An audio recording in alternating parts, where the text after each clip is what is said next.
On va pouvoir passer du coup à 169. 168, pardon. Je saute un SCP, même pas en rêve. Oh, en plus, il y a un des meilleurs après. La calculette consciente.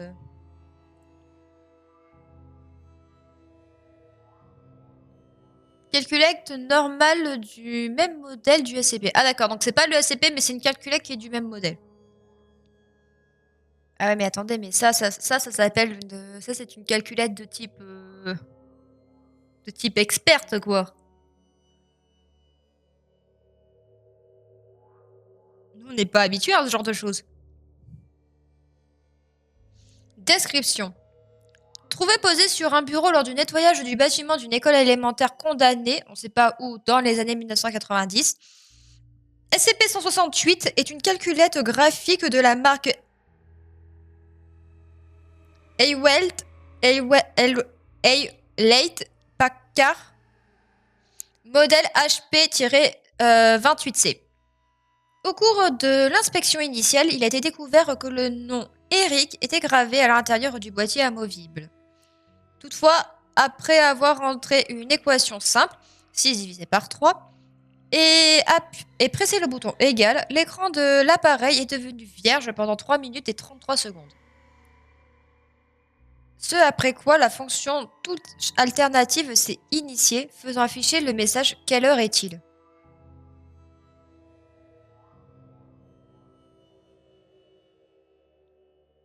What?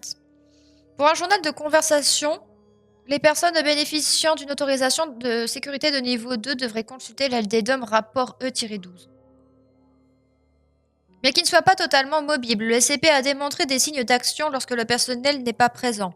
Il possède également la vision et l'ouïe, bien que la manière dont cela procède est actuellement inconnue. Pour plus d'informations, se référer à la DDoM rapport E18.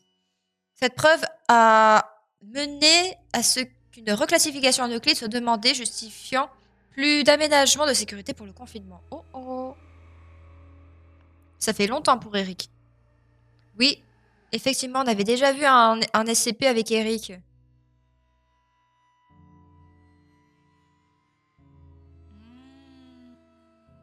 Je crois que c'était jouet préféré ou un truc comme ça qu'on avait vu. Oh là là, sur quoi est-ce qu'on est tombé là? Donc là, on a une calculatrice vivante. C'est ça qu'il faut se dire. Procédure de confinement spéciale. Le SCP doit rester dans la salle d'observation 221-D du secteur 28. Il doit être calé à l'angle le plus plein permis par son boîtier, faisant face à la fenêtre et non obstrué. L'entrée doit rester verrouillée. L'accès est possible sur demande. D'après les précédentes recherches, il ne doit pas être utilisé comme une calculette normale. Non, sans blague. Le 0,66. Ok, merci Maxime. L'entrée doit rester verrouillée. L'accès est possible sur demande.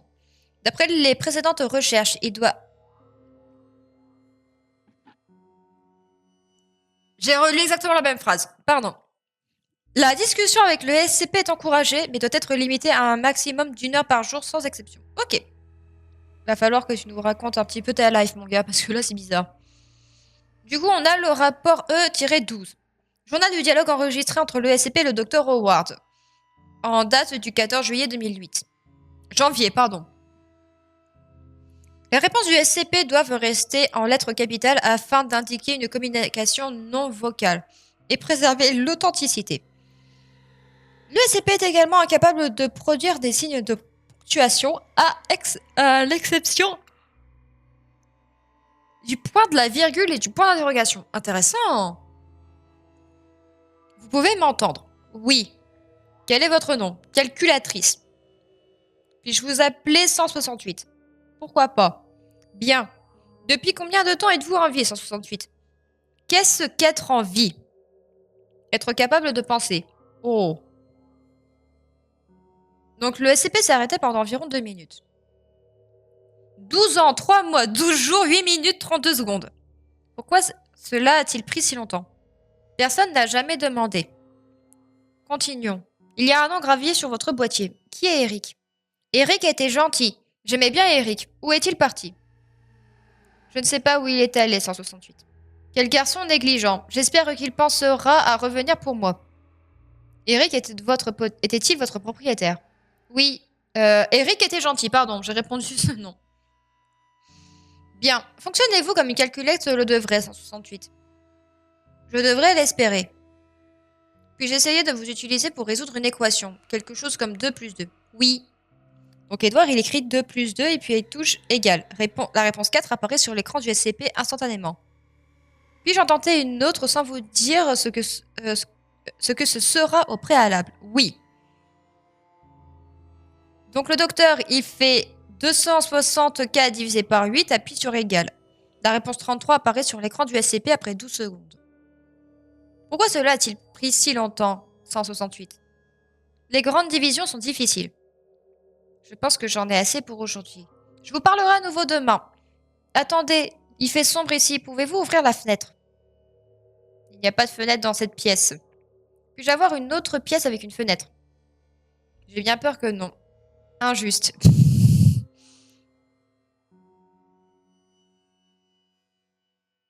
Ah, le chat a été déconnecté pendant quelques instants.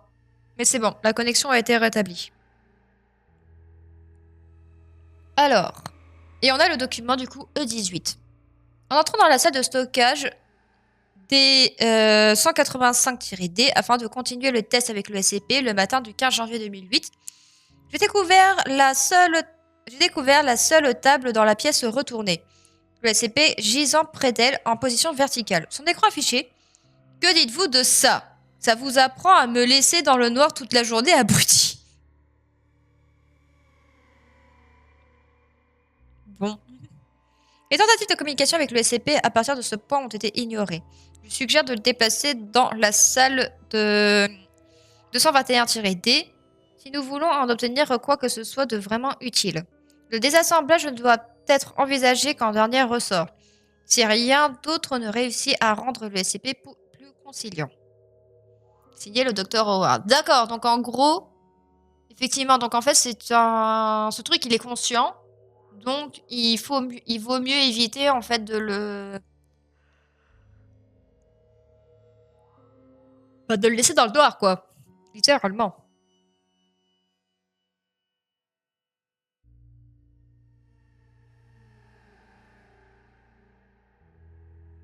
Mais c'est incroyable. Il faut se dire que la calculette a réussi à retourner la table, hein.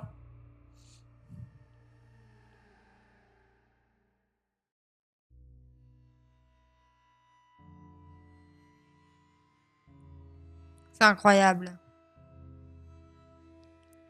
Mais du coup, qui est Eric? Ça, c'est la grosse question qu'il y a, en fait. Ça, c'est la question du SCP. Qui est Eric? Enfin, et de tous les SCP qui sont liés à Eric, hein. Qui est-il? Pour savoir qu'un gamin ait une calculatrice intelligente comme ça,